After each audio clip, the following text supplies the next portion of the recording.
In just 7 minutes of breathless silence, an elder president, once hailed as a symbol of the fight against racism, broke down in tears before the entire African Union, all because a 36-year-old from Burkina Faso stood up and spoke just 6 words. No applause, no response, only lowered eyes, and a truth far too bitter to deny. But what was it in those 6 words that made a man who once walked beside Mandela unable to lift his head?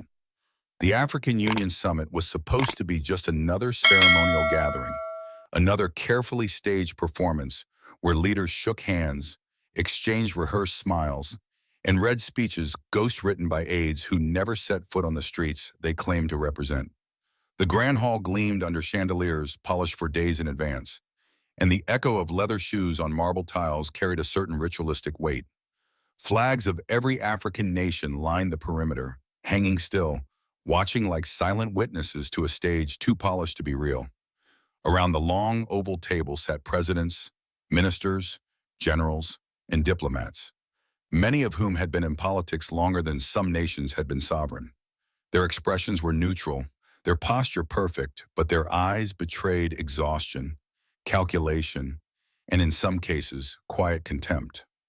It was the kind of silence that doesn't beg to be broken. It feels earned, brittle, and heavy, like the moment just before a fragile ceiling finally caves in. President Cyril Ramaphosa arrived precisely on time, as expected. The sound of his footsteps echoed differently, not because they were louder, but because they carried history with them. He wasn't just another head of state. He was a symbol, or at least he used to be. Once the fiery negotiator during South Africa's bloodless transition from apartheid, once the man who had stood beside Nelson Mandela on stages lit with hope, now he looked more like a monument than a man. He wore a dark blue suit, perfectly pressed, and his tie bore the quiet elegance of restraint. The cameras caught every movement as he adjusted his cufflinks and nodded to those around him. To the media, he looked composed. But to those in the room who knew the language of subtle power, his silence was louder than ever. His eyes scanned the room not with confidence, but with cautious recognition. These were not comrades. These were wolves in suits. And he, once the lion of the liberation, now walked slowly, as if the weight of everything he hadn't fixed was finally pressing against his spine. As Ramaphosa approached the central seat reserved for South Africa, he passed by Ibrahim Traoré without looking at him. But Traoré looked. He had been watching since the moment the doors opened. Young, alert, quiet. The captain from Burkina Faso stood out not because of what he said, but because of what he refused to. He wore a military jacket, plain and unadorned, with the faint creases of repeated use. There was no gold, no decorative ribbons, no security detail flanking him. His presence was both deliberate and disarming. His eyes, steady, sharp, impossible to read, tracked Ramaphosa like a sniper measuring wind before the shot. He didn't move much, just a slight shift of weight from one foot to another. But anyone who had seen men ready to act could tell this man was waiting, not impatiently, not nervously, but with the certainty of someone who knew his moment was coming, and that the world wouldn't be ready for it. The ritual of handshakes began. Leaders reached across the table with well-trained gestures, pretending to enjoy each other's company. A compliment here, a platitude there. Africa must speak with one voice. We must resist foreign interference. This is our century. But the voices sounded flat, even to the speakers themselves. The words were tired, worn out from decades of misuse. Meanwhile, Traoré remained seated at the edge of the frame outside the dance of rehearsed diplomacy. His posture didn't change, but his presence grew heavier with every empty word that echoed across the room. Some noticed. A few diplomats glanced his way and quickly turned back. One delegate from Kenya whispered under his breath to the man beside him, "That boy's dangerous." The reply came instantly, dry and sharp. "Then don't let him speak." Somewhere above the main entrance, a decorative curtain fluttered slightly even though the room was sealed and the air conditioning was silent. Outside, the wind had picked up. A low rumble of approaching thunder rolled in the distance, unheard behind the thick glass, but nature always senses disruption before humans do. Inside, technicians adjusted microphones and audio levels, though no one had spoken yet. The AU emblem on the giant screen behind the podium flickered once, then settled, glowing with unearned authority. At the far end of the hall, a translator dropped her pen and startled herself. Nothing had happened, and yet everything had shifted. The weight of what had yet to be said hung in the air like a noose made of words unspoken. RAMAPHOSA sat now, his hands folded neatly over the summit agenda. He leaned toward his aide, whispered something inaudible, then took a long, steady breath. He hadn't looked directly at Traoré, but he knew he was there. Everyone did. And yet no one wanted to address it. The younger man was a crack in the wall they'd all leaned against for decades, a crack that was widening. Traoré finally sat down too, calmly without ceremony. He folded his hands, leaned back slightly, and let his gaze drift across the room, slowly, deliberately. Not searching, surveying. He wasn't asking to speak. He wasn't interrupting anyone. But his silence demanded attention louder than any anthem. Then came the whisper, soft, urgent, almost afraid. "Don't let the kid take the mic."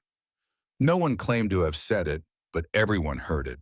It passed through the room like smoke through a locked door. Eyes darted, hands twitched. And in that instant, even those who didn't yet know what was coming felt it in their bones. The storm hadn't begun, but the sky had turned. And somewhere deep inside that hall of polished floors and polished lies, a truth long buried was beginning to stir. It was not on the agenda. It was not scheduled, not requested in writing, not clear with any delegation. And yet, when Captain Ibrahim Traoré stood up from his chair, no one stopped him. He didn't wave. He didn't raise his voice. He didn't need to.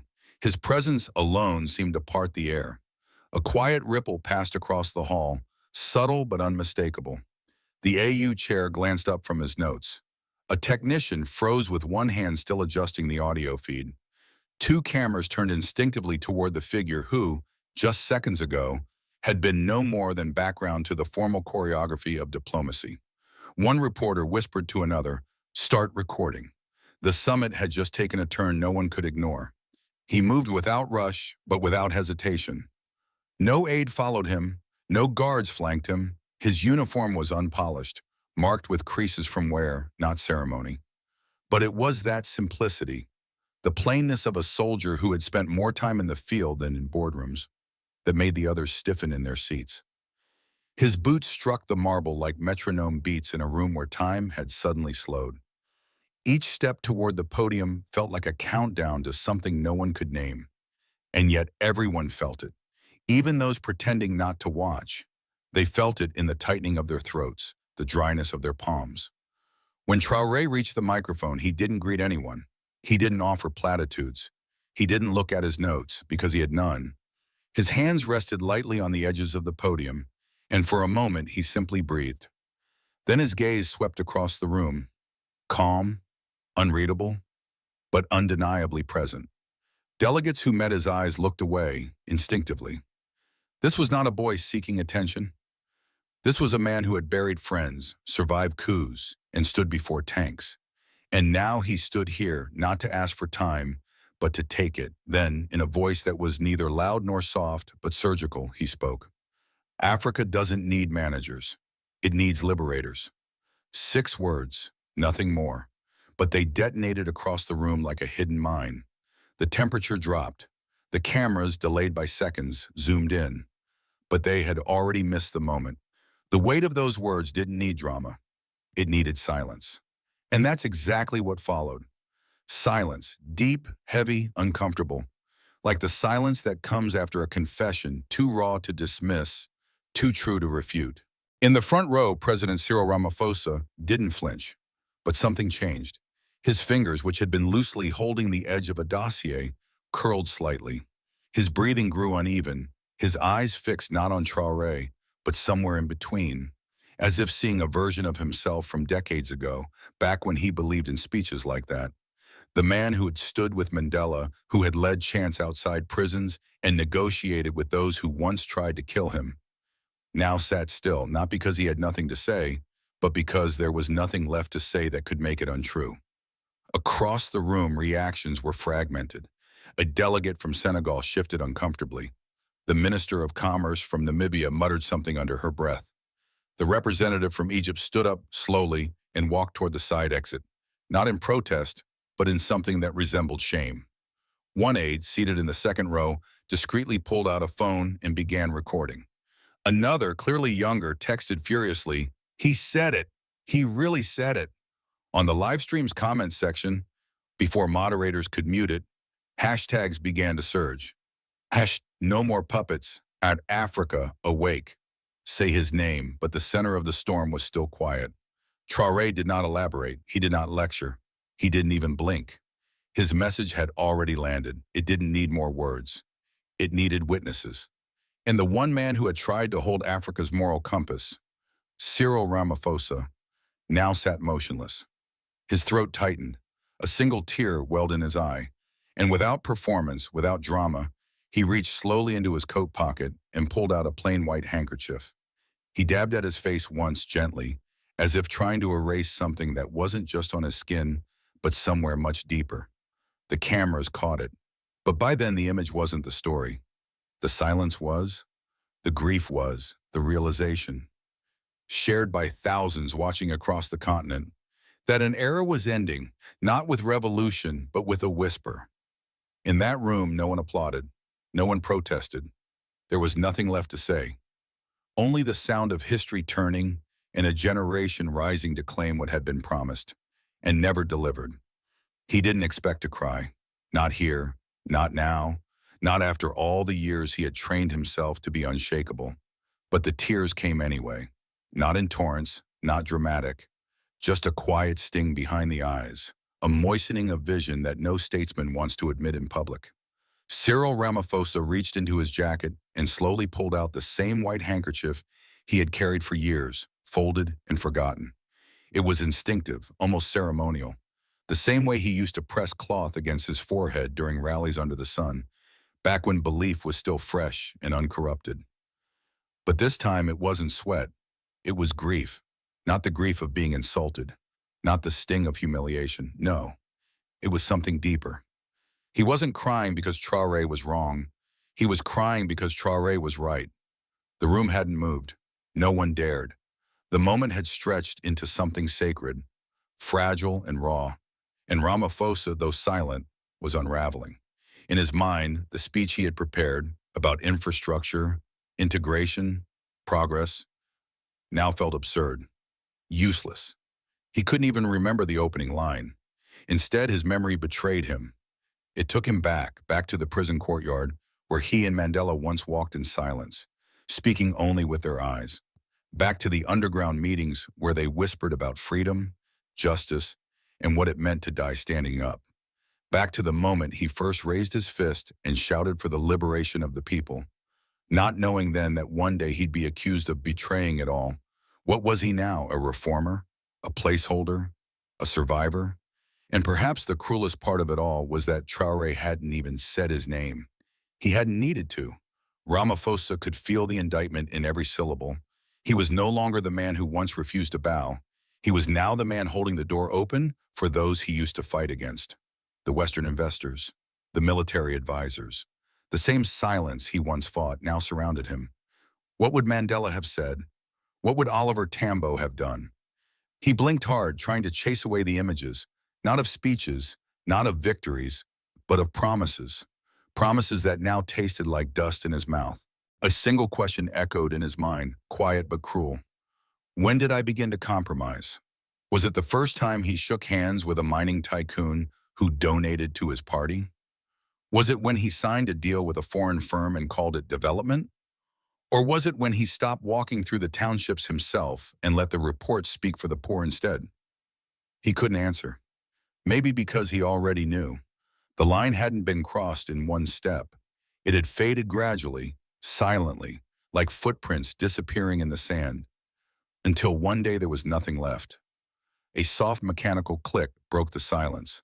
One of the cameras had zoomed in, quietly, respectfully, capturing the image of a man seated in full presidential dignity, but with hands visibly trembling. He didn't try to stop it. For once, he didn't care how he would be remembered in that frame, because in that instant, Ramaphosa was no longer president. He was no longer leader of the ANC. He was a man watching his reflection being spoken aloud by someone younger, bolder, and unwilling to make the same mistake. A man whose past was being judged by the very future he once swore to build. He looked down. The words he had planned to say now sat before him like an empty shell. He had carried them into the room with purpose. Now they were dead weight. And he knew, even if the summit continued, even if no one mentioned this moment again, even if the press buried it, Africa had just shifted. And he, the man once chosen to guide that shift, had just been left behind. Long before Traoré ever took a podium, long before his words sliced through the air like knives, there were the years of silence, the decades where nothing was said because everyone knew the truth too well. The youth of Africa had grown up beneath banners that spoke of freedom, but lived under ceilings made of broken promises.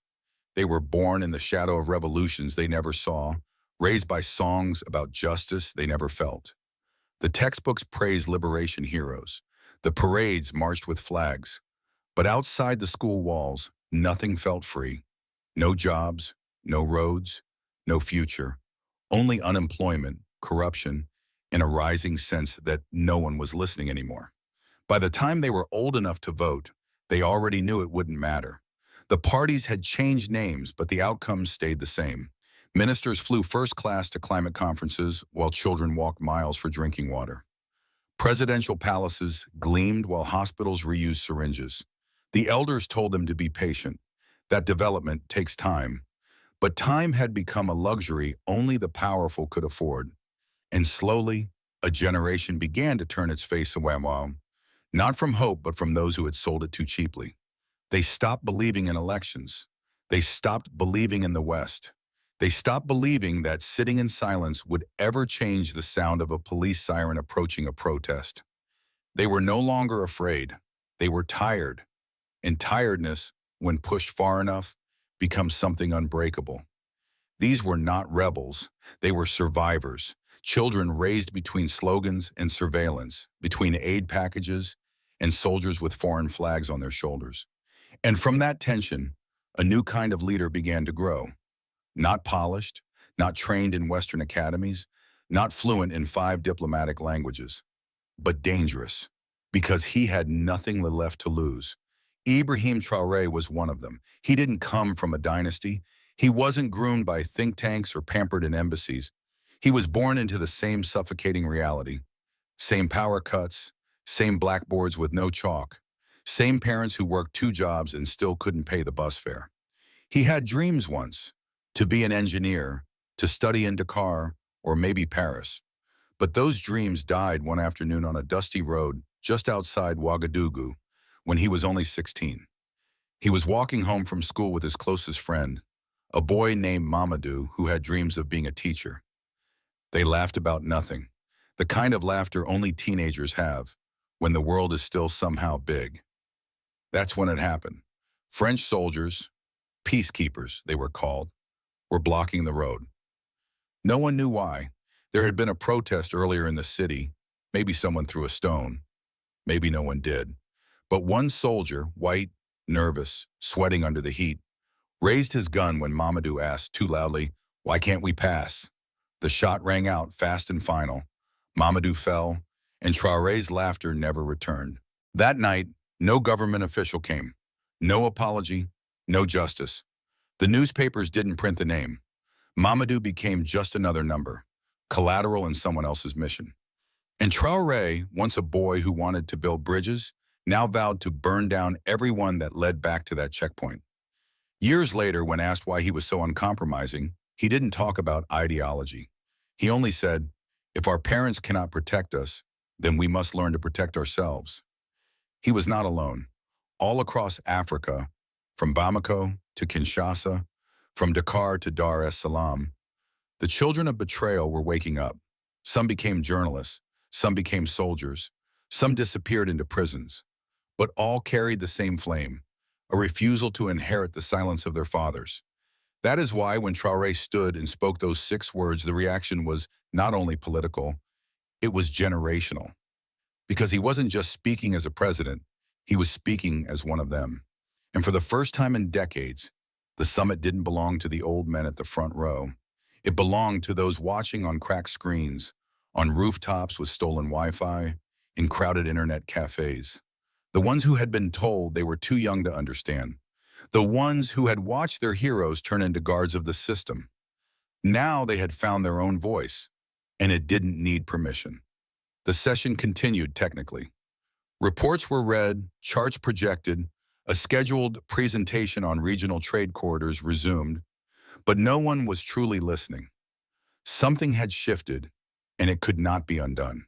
Delegates stared forward with glazed expressions. Heads nodded out of habit, not engagement. RAMAPHOSA remained seated, his hand still clutching the handkerchief now damp with memory.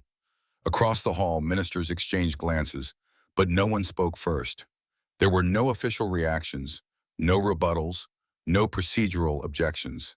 And yet, in that thick, suspended silence, the walls themselves seemed to absorb the weight of what had been said. Outside the summit, however, the storm had already begun. Within minutes of Traoré's 6 words echoing through the hall, the video clips, shaky, grainy, and mostly recorded from smartphones under tables, began flooding onto social media. First in Burkina Faso, then Mali, then Ghana, Nigeria, and beyond. They spread like sparks landing on dry grass. The hashtags came fast and multiplied faster. Hashtag no more puppets. Hash we're awake. Not in our name. Hash Africa is listening. Millions watched the moment Ramaphosa reached for his handkerchief. Millions more replayed the quiet defiance in Traoré's eyes. The image of one man crying while another stood in fire became a symbol overnight of betrayal, of courage, of awakening. In newsrooms across the continent, editors paused. Normally, such summits were buried on page 4, ceremonial, forgettable. But now, calls were made, headlines rewritten, special reports drafted, international correspondents, some seated in the very room hours earlier, now sent messages to their editors. Something historic just happened. At a late-night meeting in Nairobi, an aging journalist, gray-haired, weathered, once jailed for covering protests in the 80s, took a sip of tea and said aloud almost to himself, "I haven't seen anyone dare to do that since Thomas Sankara." No one contradicted him. At embassies across Africa, lights stayed on late. Diplomats gathered in back rooms, watching the footage on loop. Some were angry, some were afraid, but most were silent, not because they didn't understand what had happened, but because they did. Traoré hadn't just embarrassed a president. He had pierced the illusion that held their authority together, the belief that respect could be maintained even if justice was abandoned. That summit, once meant to project unity, had become the scene of a moral collapse witnessed live by a generation no longer willing to wait. In the hours that followed, protests began, not coordinated, not massive, but spontaneous and symbolic. In Bamako, students painted the words, "We are awake," on campus walls. In Cape Town, an anonymous artist projected Traoré's quote onto a government building at midnight. In Lagos, a youth-led forum replaced their lecture with a discussion on African sovereignty. The effect wasn't orchestrated, it was cellular, like a body remembering how to fight infection. And then came the question, whispered in cafes, shouted at rallies, debated on live streams. Is our silence killing us? For too long, people had been taught that diplomacy meant restraint, that peace meant pretending. But now, after hearing one man say aloud what millions had screamed inside, that restraint no longer felt wise. It felt complicit. The old guard could offer press statements. They could call for unity, but the question had already taken root. The trust was broken, and once broken, it does not quietly return. The summit didn't end with chaos, it ended with unease. Delegates left quietly. Security tightened. The cameras were packed up. But beneath the marble floors, beneath the carpets of flags and symbols, something had cracked. A pressure that had built for years had finally escaped. And though no siren sounded, every leader in that room knew the truth. Africa had just changed, not through war, not through vote, but through a single sentence spoken by a soldier and received by a continent ready to listen. Traoré didn't turn around. He didn't need to. As he stepped away from the podium and returned to his seat, His pace was unchanged, calm, deliberate, almost indifferent. But that indifference wasn't arrogance. It was assurance.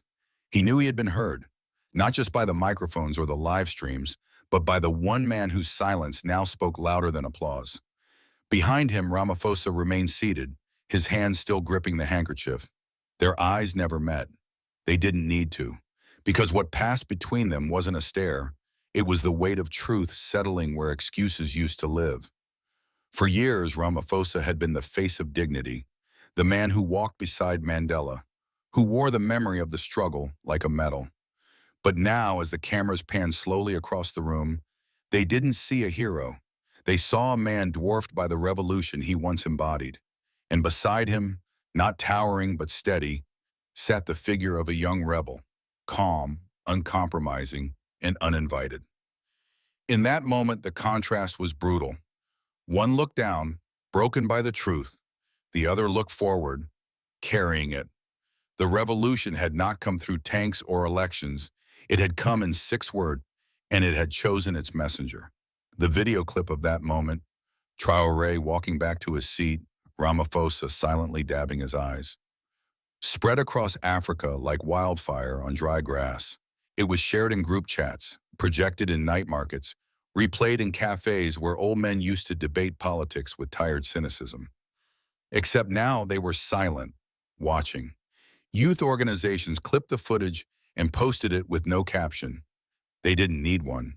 In Nairobi, a mural appeared overnight, Traoré's silhouette beside the words, "Liberators, not managers." In Accra, a university canceled lectures for an open forum titled, "When the Young Speak Truth." In Senegal, a group of students projected the scene onto the walls of the Ministry of Foreign Affairs. No slogans, just the image, just the truth. Inside party headquarters across the continent, meetings were called, not for celebration, but for crisis. Communications teams scrambled to prepare statements. Some tried to downplay the moment, calling it unfortunate, out of protocol, an emotional misjudgment. But it didn't matter, because what had been said could not be unsaid. What had been seen could not be unseen. And what had once been protected by titles and ceremony had now been cracked wide open by 6 words from a man no one had expected to speak. Parliamentarians whispered behind closed doors. Youth wings of political parties demanded reform. In several countries, small rallies formed, peaceful but burning with clarity. These were not protests of anger, they were gatherings of awakening. A journalist from Tanzania wrote, "There are moments when words become weapons. Today, they became medicine." Another in Gambia tweeted, "If truth can make a president cry, then maybe it can make a people rise." That line, born from a tweet, became a chant in a rally of over 10,000 people in Ouagadougou just 2 days later. It wasn't a protest against one government. It was a protest against a disease, the kind that festers in the absence of honesty. And yet, Traoré didn't speak again. He didn't call a press conference. He didn't post a follow-up tweet. He remained still, because he understood something many leaders forget. When truth has been spoken clearly, repetition only weakens it. He had said what needed to be said. The rest now belonged to those who had listened. Back in South Africa, the ANC headquarters remained quiet, but not peaceful. Inside, the leadership split into factions, those who saw the moment as betrayal and those who saw it as an overdue reckoning. Ramaphosa, though silent in public, reportedly said behind closed doors, "He didn't attack me. He confronted a mirror we've all been avoiding." And with those words, the shock began to harden into something more permanent. Not fear, not outrage, but reckoning. Because when truth breaks the door, it doesn't ask if you're ready. It enters uninvited, unapologetic. And once inside, it changes everything. The African National Congress, once the moral compass of a continent, now stood at a crossroads. Inside its century-old headquarters in Johannesburg, the mood had turned from confusion to conflict. Party elders spoke of betrayal. Youth factions whispered about rebirth. A few dared to say the word that had, until recently, been unthinkable: division. For decades, the ANC had survived every storm: apartheid, transition, corruption scandals. But what shook it now wasn't an external enemy. It was the sound of truth spoken by someone who never even addressed them by name. What Traoré had done was not destroy the ANC. He had exposed its reflection. And for the first time, the cracks weren't on the surface. They were at the core. In the quiet of his office, Ramaphosa sat alone. No aides, no cameras, just him, a notebook, and a pen. He wrote not a speech, but a letter. To who, even he wasn't sure, perhaps to himself, perhaps to history. In it, he did not defend, he did not justify, he only admitted. Line after line, he recounted promises not kept, silences that lasted too long, and moments where courage had failed him. It wasn't long, just a few pages, but when it was done, he folded it and placed it in a drawer. He would never send it, because the letter wasn't meant to change anything. It was meant to confess to the one person who had stopped believing, himself. Meanwhile, far to the north, in Burkina Faso, something else was unfolding. Quietly, without press fanfare, the final convoy of French troops left the country. Their departure had been negotiated months earlier, but accelerated in the wake of the summit. It wasn't done with shouting, it was done with will. In its place, Traoré's government announced new military academies, agriculture cooperatives, and a youth-led constitutional council. For the first time in years, people weren't asking, when will they help us? They were asking, when do we begin? His name, once whispered in fear, now rose in song. In marketplaces, murals, and marches, the youth began calling him Tiedo Sankara, the Iron Sankara, not because he had matched the charisma, but because he had matched the refusal to bow. Elders who had once dismissed him now sat beside him, not because they were convinced, but because they remembered what conviction looked like. But while the chants grew louder in Ouagadougou, so too did the silence in Brussels, Paris, and Washington.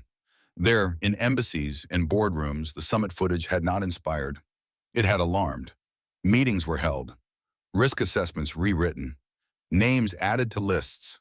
Across certain capitals, Traoré's rise was not seen as hope, but as hazard. Because a man who speaks truth cannot be predicted. A man who dares to expel foreign troops cannot be negotiated with. A man who can make presidents weep and make millions rise cannot be allowed to live without challenge. The chessboard was being reset. In rooms lined with maps and PowerPoints, strategy memos used old phrases: containment, counter-influence, economic leverage. Intelligence briefings began tracking not just Traoré's moves, but his alliances, his speeches, his patterns. Some speculated about sanctions, others asked darker questions. The same patterns that had undone so many revolutionaries before him, Sankara, Lumumba, Nkrumah, now began to whisper around his name. But Traoré didn't flinch. He knew the price of speaking truth in a world built on polite deception. He had seen what silence did to his parents. He had buried friends who waited too long for justice. And now, as the fire he had lit spread across borders, he did not celebrate. He prepared. Because the truth once spoken cannot be unspoken, but it can still be silenced by bullets, by coups, by betrayal. And yet, it can also endure, because something had already changed. A continent had watched a president cry. It had watched a soldier speak. It had watched itself, maybe for the first time in a generation, wake up. And even if the storms ahead were many, even if the powers that be would strike back, one fact remained unshakable. Truth did not knock. It broke the door. And now it lives in the streets, in the songs, in the memory of every soul who was there, even through a screen. If this touched your heart, even just a little, we ask for only one thing: don't let it stop here. Subscribe to our channel for more real, soul-stirring stories that remind us of the power of compassion, dignity, and silent courage. And if you believe the world needs more leaders like Ibrahim Traoré, leave a comment below with just one word: hope. Let's flood the world with it. Disclaimer: this video is a transformative, creative retelling inspired by real humanitarian values and public leadership. It is intended for educational and emotional engagement under the principles of fair use.